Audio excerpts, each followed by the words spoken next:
J'ai failli ruiner une soirée en partant sans mon ami qui arrivait toujours en retard. Voici comment tout a commencé.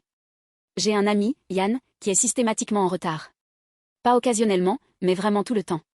Il annule parfois les plans à la dernière minute ou nous laisse poireauter sans donner de nouvelles. Je lui ai déjà expliqué plusieurs fois que je trouve cela irrespectueux, mais rien n'a changé. Il y a quelques jours, on était invités à une fête et on avait prévu de continuer la soirée ailleurs ensuite. Yann devait venir avec nous en voiture puisqu'il n'avait pas de moyen de transport. Lorsqu'il était temps de partir, il nous a dit qu'il allait rapidement monter à l'étage, ce qui m'a déjà mis sur les nerfs, car je savais que cela allait prendre plus de temps que prévu. On l'a attendu pendant presque 40 minutes, pendant lesquelles j'ai essayé de me détendre en discutant avec les autres invités, mais je ne pouvais pas m'empêcher de penser que Yann nous faisait poireauter une fois de plus. Il savait qu'on l'attendait, mais il n'a pas répondu aux appels ou aux messages pendant tout ce temps, ce qui m'a fait sentir frustrée et en colère. J'ai commencé à me demander s'il avait oublié que nous l'attendions ou s'il se moquait simplement de nous. Après 40 minutes, j'ai décidé de partir, car l'ambiance était morte et je n'avais plus envie d'attendre quelqu'un qui semblait n'avoir aucune considération pour notre temps.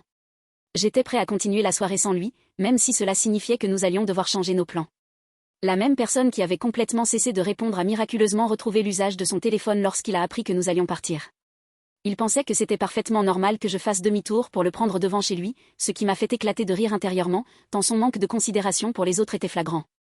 J'ai refusé, en lui disant que je n'allais pas revenir en arrière pour le prendre, ce qui a déclenché une petite dispute entre nous. Finalement, le reste de la soirée a été annulé, car l'ambiance était trop tendue et personne n'avait plus envie de continuer. Un ami m'a accusé d'avoir gâché la soirée en faisant une crise parce que j'aurais pu attendre encore quelques minutes.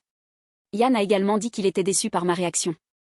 J'ai donc rappelé à tout le monde que je ne suis pas un chauffeur Uber pour les gens en retard, et j'ai également dit à Yann d'aller se faire voir s'il pensait que j'étais trop impatient à son goût. J'ai finalement compris que j'avais fait ce qu'il fallait, car je ne pouvais pas passer mon temps à attendre quelqu'un qui ne respectait pas mon temps. Yann a perdu son temps et son soirée, et moi, j'ai enfin pu tourner la page.